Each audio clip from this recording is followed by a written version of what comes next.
ગીરના જંગલ વિસ્તારમાં સિંહોની વધતી સંખ્યા અને તેમની મુક્તિ અવરજવરનો વધુ એક નજારો સામે આવ્યો છે। ધારી તાલુકાના દેવળા ગામ નજીક એક સાથે 10 સિંહોનું ટોળું જોવા મળતા સ્થાનિકોમાં આશ્ચર્ય અને ઉત્સુકતા જોવા મળી હતી। અમરેલી જિલ્લાના ધારી તાલુકાના દેવળા ગામ નજીક રાત્રિના સમયે 10 સિંહોનું ટોળું જોવા મળ્યું હતું। જંગલ વિસ્તારને અડીને આવેલા વિસ્તારમાં એક સાથે આટલી મોટી સંખ્યામાં સિંહો દેખાતા સ્થાનિકોમાં ભારે કૌતુક સર્જાયું હતું। સિંહો શાંતિપૂર્ણ રીતે અવરજવર કરતા જોવા મળ્યા હતા, જેના દૃશ્યો સ્થાનિક લોકોએ પોતાના મોબાઈલ ફોનમાં કેદ કર્યા હતા।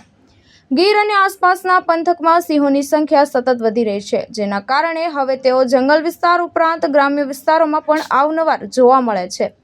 વન વિભાગ દ્વારા લોકોને સાવચેત રહેવા અને સિંહોની નજીક ન જવા અપીલ કરવામાં આવી છે। દેવળા ગામ નજીક એક સાથે 10 સિંહોનું ટોળું જોવા મળતા વન્યજીવ પ્રેમીઓમાં પણ ખુશીની લાગણીઓ જોવા મળી હતી।